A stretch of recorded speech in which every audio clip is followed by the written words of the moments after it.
Thank you, Brent. It's good to be back. We're so fortunate to be part of the Empower Radio family and grateful for your hospitality and grateful, too, to all the listeners who are tuning in now or will be tuning in later. Today, my guest is Jacob Nordby, and we're going to be talking about the pre-release of his new book, which you can actually get now. It's called The Divine Arsonist, and I just ordered my copy last night, so can't wait to get it. Jacob, it's so good to have you with us today. Paul, what an honor. I always love being on your show, and wow, yeah, when I got the call, I said, oh, well, of course, just clear the calendar. I'm there. That's what I love to hear. Maybe I should tell people a little bit about you. Jacob is an author, as you already know, a speaker, a entrepreneur, conscious entrepreneur, and a personal transformation mentor. He's published in several books, including Jack Canfield's Pearls of Wisdom, 30 Inspirational Ideas to Live Your Best Life Now, and also with Dr. Bernie Siegel in The Thoughts That Changed My Life. And his own new book is just out now called The Divine Arsonist. It's called A Tale of Awakening, and we're going to talk a little bit about that, and you'll find out about his Facebook page and his e-magazine site and all kinds of stuff. His personal motto is the greatest gift you can offer the world is to awaken and walk in love. He has a great passion for helping others give birth to new purposes in their life, too. Jacob, it's so good to be talking to you again. How are things in your part of the world?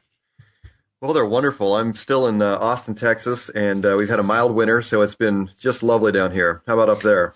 We've had a really mild winter. Everyone now is thinking March is going to be a terrible month because we've actually had almost no snow, wow. Many spring-like days, and it's just not like New Hampshire, so it's not good for the people that want to go snowshoeing or skiing, but for people like me, I'm enjoying the kind of a mild winter.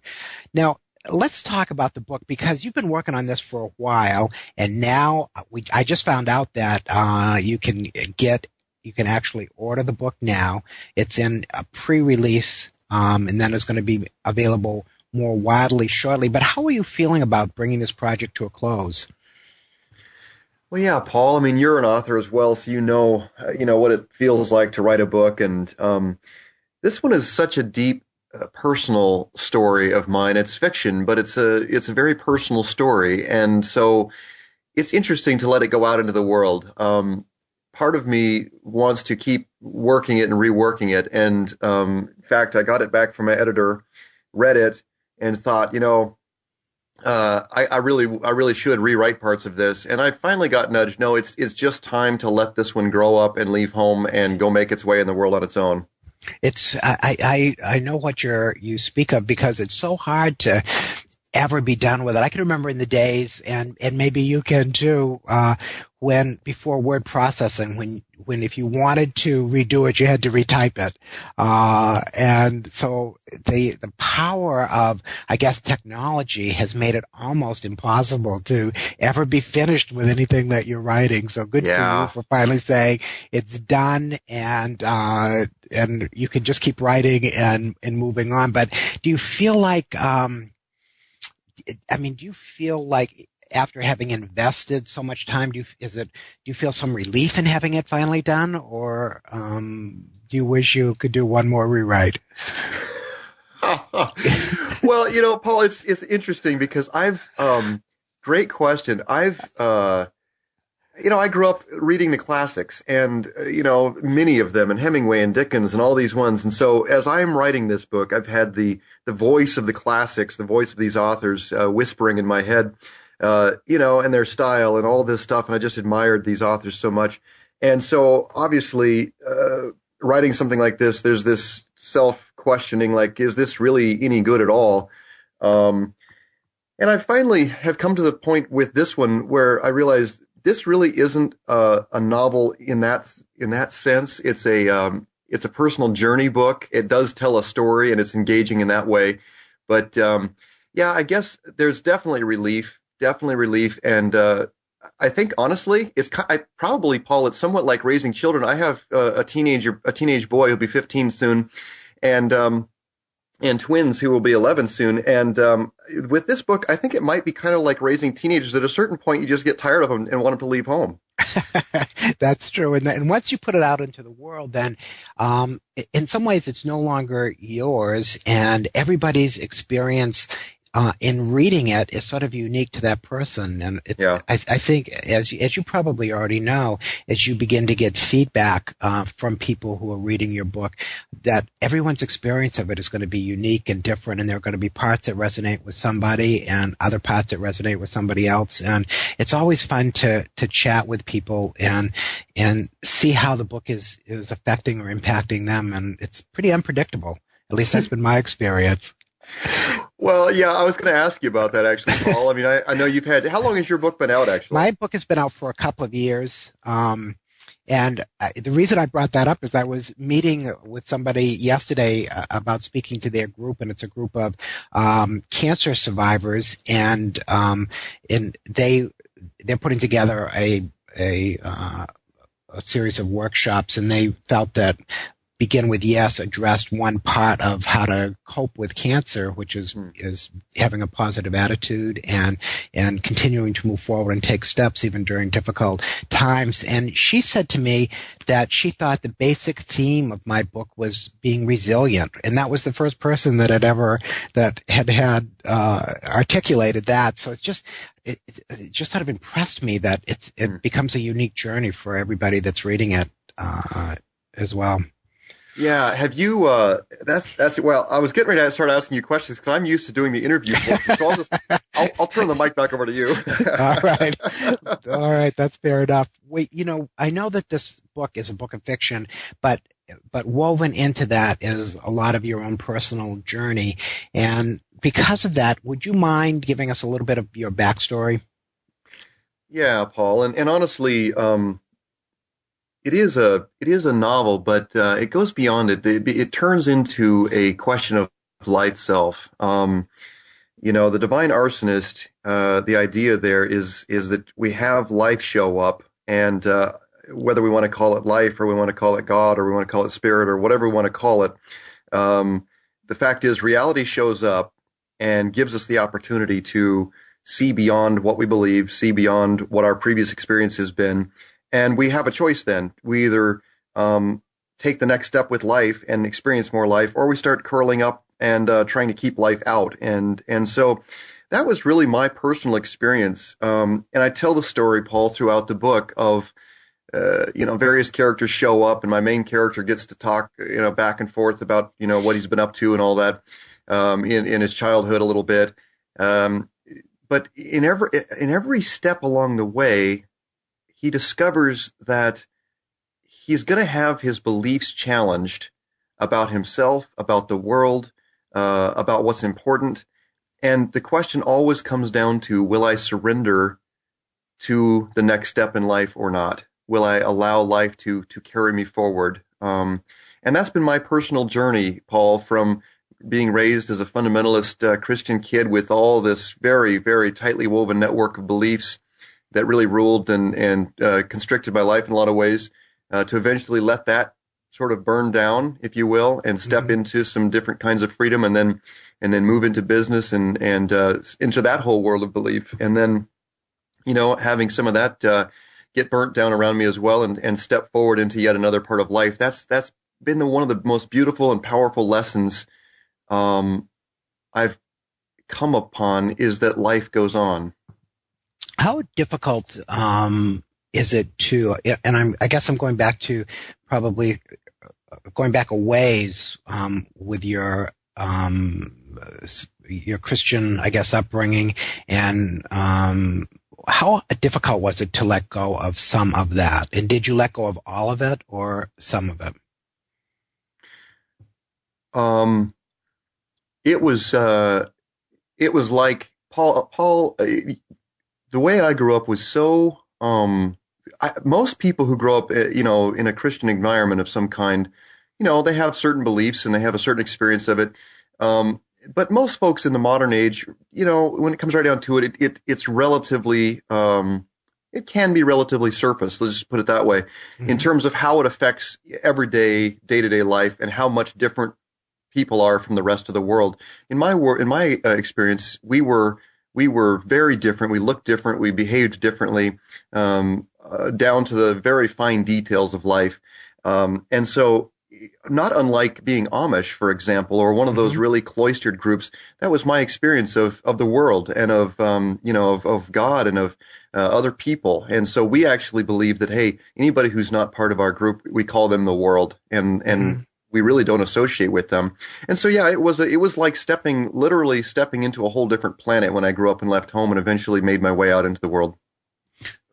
I mean, was that a process or was it a big leap?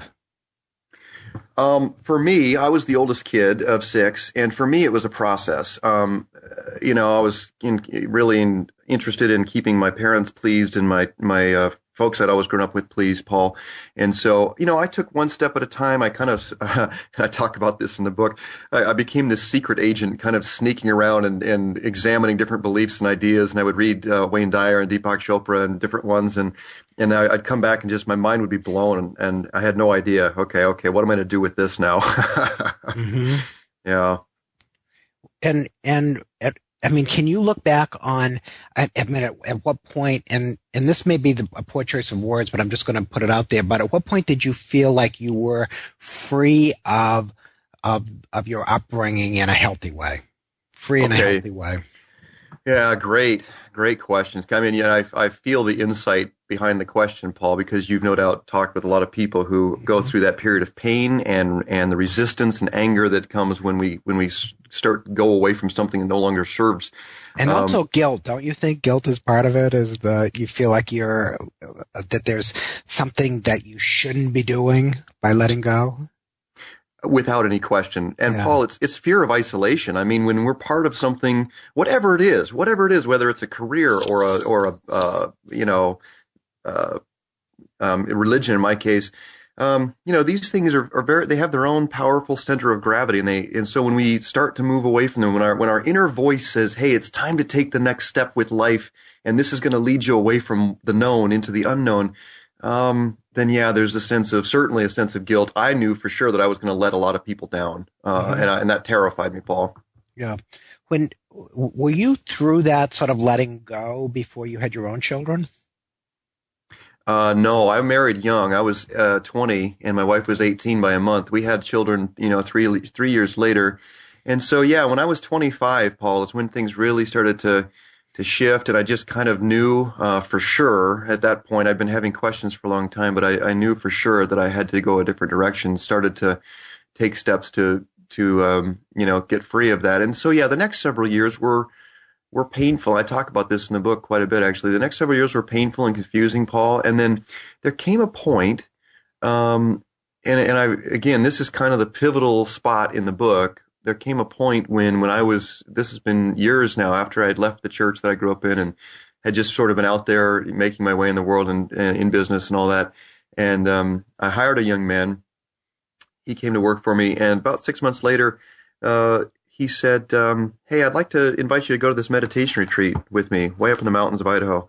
And I said, "Well, interesting. I'd been reading some of the popular spiritual literature, and had been poking around a bit with meditation, but not much."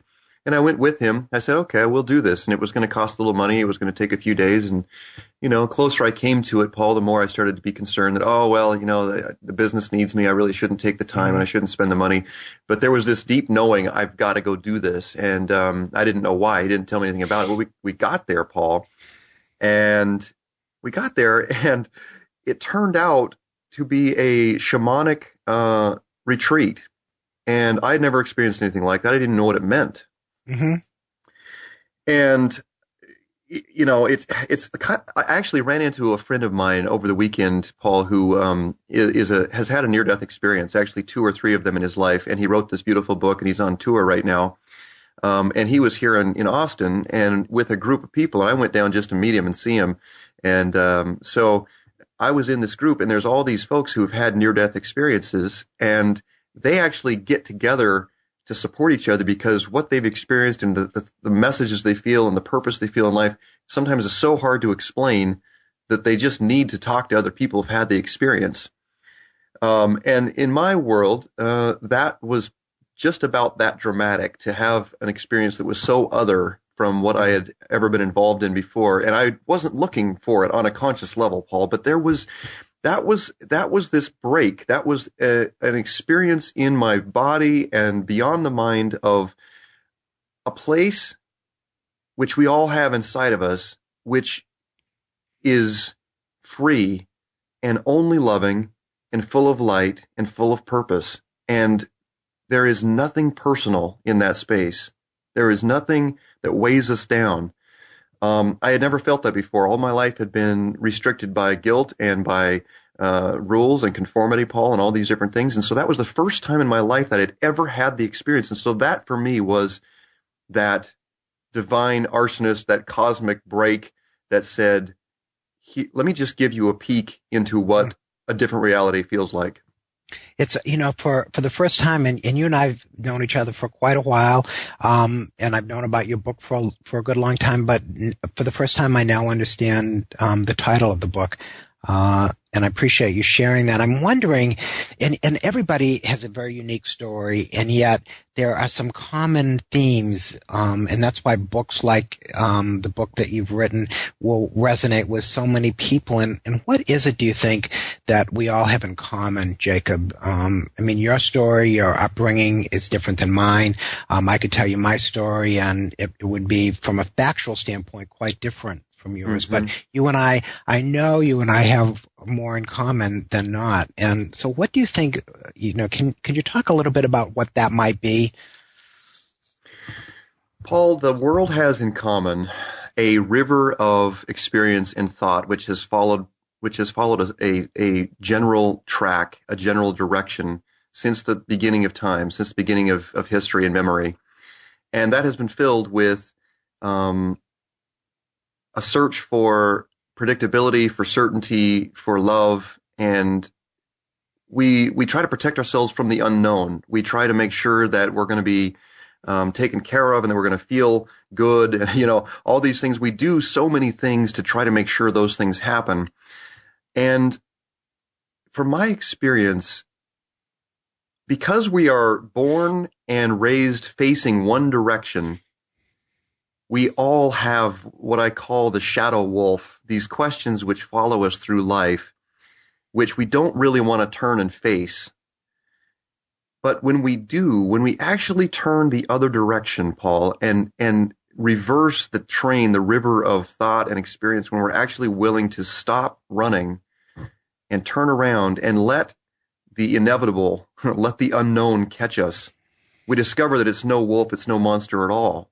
It's reality. And from there, we can find a place of peace that really, when we're just following the general train of misery and ego pursuits and all of that stuff, we're just going to keep getting more of what we've all of us have gotten. And right, the stories are literally endless, but the overall experience is very similar. I was reminded as you were talking about a great little book that I read a long time ago, I think by Alan Watts. It was called The Wisdom of Insecurity. Mm-hmm. And the basic message was that until you get that there is no such thing as security, you won't feel secure. And that once you get that, it was like one of those sort of cosmic jokes that I always thought was pretty wonderful. It's, I think that, some people, find themselves at places at different times in their life. Some people go through what you're talking about when they're much younger. Other people go through it when they're much older, and then some people never, at least in this lifetime, do that work. What do you what happened? What can you, looking back, have a sense for what was going on that allowed you to take that leap into the unknown? Paul, I don't have any dogma. That's one thing. When I left my own church background and started into other things, I discovered that every step we take wants to form its own dogma, and so I've kind of lost even in the spiritual community, such beautiful teachings and all these things. I find that it's easy to start forming dogma again. So I don't have dogma exactly about reincarnation or how that all works, but I do have a sense that the soul has a journey. It has its own progress, and it's perfect. It's absolutely perfect. And whether we journey here over and over again, which I think is highly possible, um, it feels to me that when it's our time to awaken and dream in other ways, as one writer said, that we're going to, and it becomes inevitable. And I think, Paul, here's what I would say. I think that those of us who get that inner call, we hear the call, the gong. As you read the book, there's this inner gong that it is talked to, you feel the resonance internally. When we hear that call and it says, it's time to wake up, it's time to shift, it's time to move in a different direction. If we hear that and we know it, but we're too afraid, we just won't quite take the step, I feel like we make a choice to plunge ourselves back into unconsciousness, and we probably end up stunting, that particular part of our soul's path, if you will, or growth. And so from my perspective, it's a very natural process. And I think, I feel that life or soul or God or whatever, it brings us back to that point of awakening as often as necessary, as often as necessary, to the time when we actually open ourselves up to the possibility of something new. That sounds kind of hopeful and optimistic in that it's a journey that seems somewhat inevitable, that everyone at some point will take. Do you believe that that's possible? Paul, that's yes. In fact, in one of the chapters of the book here, there's one of the divine helpers who showed up, tells my main character the myth of the tree of life. And as I wrote that, I didn't realize, and then I went poking around later after I wrote it and discovered all this amazing deep tradition around the tree of life, and I really had no idea what I was writing. But anyway, he talks about the tree of life, and he's like, you got to understand that life is always seeking to express more of itself. Nothing is the end of the world, not even the end of the world. So a single lifetime, Paul, what's happened to me is that I've come to have a perspective on a single lifetime that it's lovely and it's perfect and it's amazing, and we're here to express and give birth to the best that lies within, as much as we possibly can.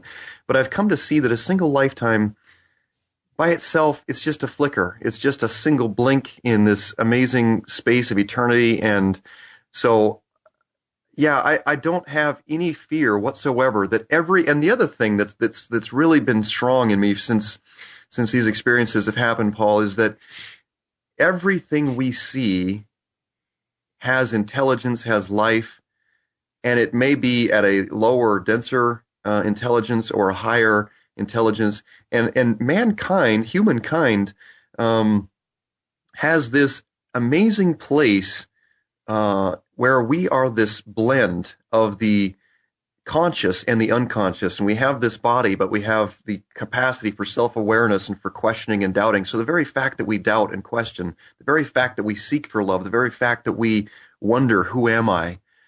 That's very godlike, that's very divine. And so we have this place in creation where we're actually helping to transmute consciousness and unfold, from my perspective, unfold evolution. We're asked to unfold it consciously.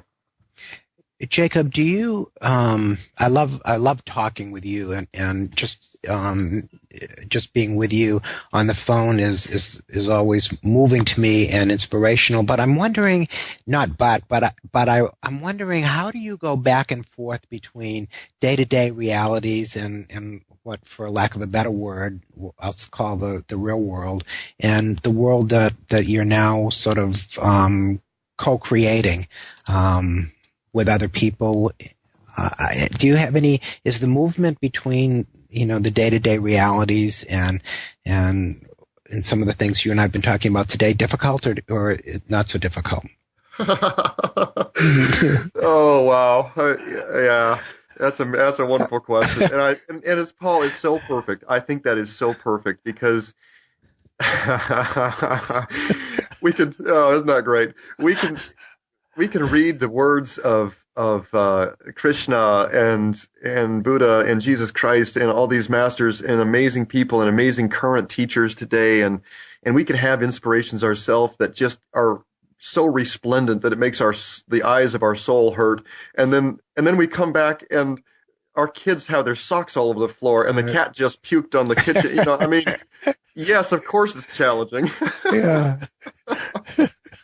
And maybe what you're doing right now, laughing about it, is the almost the best thing that we can do, is to see the humor in the space in between. Well, yeah, and Paul, you know, the the story of the book here, toward the end, what's interesting is, okay, so this man who has my name, you know, tired businessman, goes up to his cabin on a weekend. He just says, I just got to get away. He didn't even know why, but he had this inner sense, I've got to go and take a break. While he's there, this guy shows up by the campfire and claims to be a divine helper who wants to take him on this journey of discovery, and has some things to talk to him about the way the world is and the way the end of the world is, or whatever. You know, it's sort of some mysterious hints there. And he says, you have a week, and when you need, you got a week. If you come back here a week from now, then you're going to take the trip with me. If you don't, that's fine. You're just going to go back to your life, and you're going to miss a big opportunity for awakening and for change. But it's really totally up to you. So the guy has to go back home and make that decision. Well, so throughout the book, Paul, he has this sense that he's going to be delivered this amazing message for the world, and he's going to have something really to share that's going to, you know, he needs to go out and start a campaign and really, you know, become the next great teacher or something. Mm-hmm. And what he discovers right at the end, after all these amazing experiences and all this teaching and the journey that he takes, what he discovers at the end is that the way we change the world is by taking that inner journey and changing ourselves. And he's sent back to the world to go live in real life. And he tells his helpers, I don't know what you're talking about. I thought I was supposed to go back and have this big mission and purpose. And they said, oh, you do. Your purpose is to go back and love people and you know, feed the hungry and enjoy your life and love your wife and kids. And that's your purpose. And he said, oh, okay. And so then, so there we are, Paul. And that is the purpose, right? Yeah. I you know, I know that we're getting close to the end of the show, but and we have a little bit of time left, but before we forget, how can people find you and find your book and so forth? So what's the best way to track you down? So if you go to yourawakenedself.com, okay, that's, I mean, because, you know, the pre-release portion is going to come and go, Paul, and we'll come back out at some point. But that's where I'd really love to connect with people, is yourawakenedself.com. If they go to, there's a tab that says About Jacob, and then if they just kind of let that menu item pull down, there's a thing that says Books, and that'll take them, if they want to jump on and grab a pre-release copy for the next little bit. I'm offering a few of those up right now. So yeah, that would be the best way, though, yourawakenedself.com. And by the way, I hope I can entice you, Paul, to come and let me interview you and share you with my audience as well. That'd be so wonderful. Yeah, of course. Any time. So, and can they find you on Facebook too, Jacob? Yeah, I'm on Facebook.com/Jacob Nordby. That's Nord, like David, B like boy, Y. Okay. And so I think after people have listened to this show, they're going to be very intrigued. And I want to ask you a question that may put you on the spot a little bit. But this process of growing and learning, now that your book is over and you've written the last chapter and you have gone out into the world, is the journey pretty much over for you? I mean, have you learned everything you need to learn? Or is there going to be another book? All right. So the way to answer that is this. This is the author's postscript, which I wrote a year after I'd finished the first draft, Paul. All right. This book tells the story of a journey. Like all stories and all journeys, it has a beginning and an ending. At the end of something is the birth of something else, in this case, more life. Alfred Korzybski famously said, the map is not the territory. During and since the writing of this book, I've been invited by life to continue re-seeing, re-experiencing, and relearning. With each new step along the path, I find myself less dependent on old maps and much more interested in the journey itself. So, I recommend that you burn this book and set out upon your own expedition of inner journey. So everybody's got to, I mean, they can read your book and learn a lot, but they've got to do their own journey. They can't live through you and your journey, right? As do I. The journey continues. That is awesome. Hey, Jacob, I'm so sorry that we're out of time, but this has been awesome as always chatting with you. And I'll definitely come and be interviewed by you and have you back again. Good luck with your book. I can't wait to get my copy, and we'll talk again real soon. Thank you so much, Paul. Wonderful to be here. Thanks, Jake. Well, thanks to Brent and Bob and all the good people at Empower Radio. Thank you for listening. Come back next week because I will be looking for you. Have a great day.